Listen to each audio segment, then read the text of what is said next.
दोस्तों आइए शुरू करते हैं प्रैक्टिस सेट। भारत में सर्वप्रथम पूर्व पाषाणकालीन उपकरण रॉबर्ट ब्रुसफोर्ड को मिला था। दोस्तों 1863 ईस्वी मिला था। भारत में पाषाणकालीन बस्तियों के अन्वेषण की शुरुआत 1863 में जियोलॉजिकल सर्वे के से संबंध भूवैज्ञानिक रॉबर्ट ब्रुसफोर्ड ने की। इन्हें चेन्नई के समीप पल्लवरम से कुछ पाषाण निर्मित औजार प्राप्त हुए थे। अन्य इनमें महत्वपूर्ण तथ्य क्या हैं? चेन्नई के निकट अतरंपकम से विलियम किंग ने पूर्व पाषाणकालीन उपकरण प्राप्त किए थे। संगनकल्लू से दक्षिण भारत की नवपाषाण संस्कृति के आरंभिक साक्ष्य प्राप्त हुए हैं। सोवन घाटी में सबसे महत्वपूर्ण अनुसंधान 1935 में डी टेरा के नेतृत्व में एल कैम्ब्रिज अभियान दल ने किया था। 1928 में डी एन बाडिया ने सोवन घाटी से पूर्व पाषाण काल का उपकरण प्राप्त किया था। खाद्य उत्पादन परक अर्थव्यवस्था संबंधित है। दोस्तों यह आपकी नवपाषाण काल से संबंधित है, क्योंकि खाद्यान्न के बारे में नवपाषाण काल में पता चल पाया। खाद्यान्नों का उत्पादन सर्वप्रथम नवपाषाण काल में ही हुआ। यही वह समय है जब मनुष्य कृषि कर्म से परिचित हुआ। नवपाषाण काल में ही जौ एवं गेहूं की वन्य किस्म को खेती के योग्य बनाया गया तथा जिससे कृषि अन्य गेहूं का उद्भव हुआ। भारतीय उपमहाद्वीप में कोल्डी हवा तथा मेहरगढ़ दो नवपाषाणिक ग्राम बस्तियां थीं जहां से चावल एवं गेहूं के स्पष्ट प्रमाण मिले हैं। नवीनतम खोजों में धान उत्पादन का प्राचीनतम साक्ष्य लवरा देव से प्राप्त हुआ है। परिष्कृत औजारों का युग माना जाता है।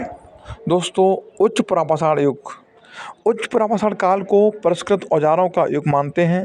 विश्वव्यापी संदर्भ में इसकी दो विलक्षणताएं हैं। नए चकमक उद्योग की स्थापना, आधुनिक मानव होमो सेपियंस का उदय। इस काल का प्रधान उपकरण ब्लेड है।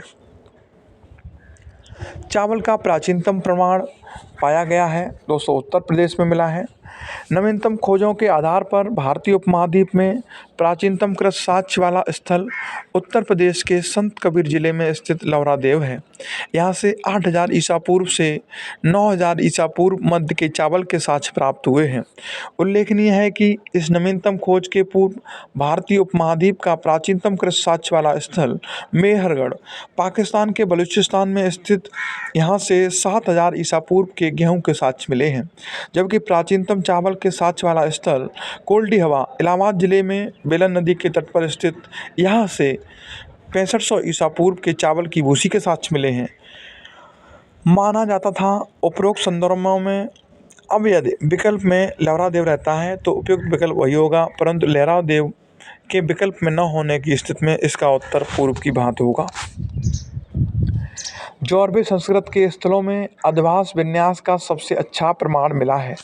दोस्तों यह आपको इनाम गांव में मिलता है। इनाम गांव में जौरबे संस्कृत चरण की सबसे अधिक व्यापक तस्वीर उभरती है। यहाँ से चूल्हों सहित बड़े बड़े कच्ची मिट्टी के मकान और गोलाकार गढ़ों वाले मकान मिले हैं। इनाम गांव ताम्र पाषाण काल की एक बड़ी बस्ती थी। इसमें 100 से भी अधिक घर और कमरे पाए गए हैं। यह बस्ती किलाबंद है और खाई से घिरी हुई है। अन्य महत्वपूर्ण तथ्य देख लेते हैं। नर्मदा के दक्षिणी तट पर स्थित नर्मदा टोली एक महत्वपूर्ण ताम्र पाषाणिक स्थल है। यहाँ से प्राप्त विशिष्ट प्रकार के मृदभांड को मालवा मृदभांड की संज्ञा दी गई है। अनाज की उपज प्रथम बार प्रारंभ हुई। दोस्तों अनाज नवपाषाण युग में मिला है। खाद्यान्नों का उत्पादन सर्वप्रथम नवपाषाण काल में ही हुआ था, ध्यान रखना है आपको। 1863 में रॉबर्ट ब्रुसफोर्ड को हस्त कुठार मिला था। दोस्तों पल्लवरम में मिला है।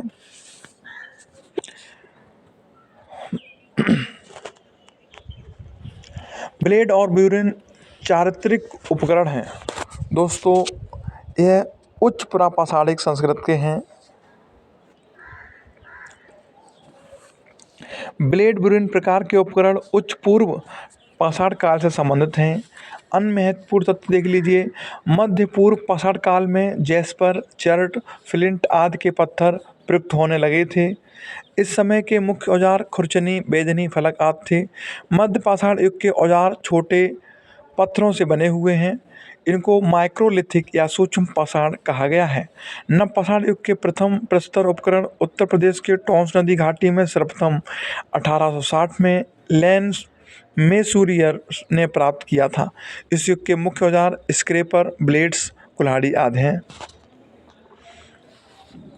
कालक्रम से लगाना दोस्तों, आप लोग जानते होंगे कि सबसे पहले पूर्व पाषाण युग है, उसके बाद नव पाषाण युग है, उसके बाद कांस्य युग आएगा और उसके बाद आपका लौह युग है। इस आधार पर 3, 4, 2, 1 रहेगा। Option number 4। उपकरणों की भिन्नता के आधार पर संपूर्ण पाषाणकालीन संस्कृति को 3 मुख्य चरणों में विभाजित किया गया है। पुरा पाषाण काल, मध्य पाषाण काल, नव पाषाण काल। पुरा पाषाण युग को भी 3 कालों में विभाजित किया गया है, जिनमें पहला काल पूर्व पाषाण काल, दूसरा और तीसरा काल क्रमशः मध्य पुरा पाषाण काल तथा पुरा पाषाण काल है। नव पाषाण युग के उपरांत कांस्य युग आता है। हड़प्पा सभ्यता एक कांस्ययुगीन सभ्यता थी, जबकि भारत में लौह युग का प्रारंभ उत्तर वैदिक काल लगभग 1000 से माना जाता है। प्राचीन भारत में कृषि के प्राचीनतम उल्लेख कहाँ से मिलते हैं दोस्तों? मेहरगढ़ से प्राप्त हुए हैं। जय हिंद, जय भारत। फिर मिलेंगे एक नए वीडियो के साथ।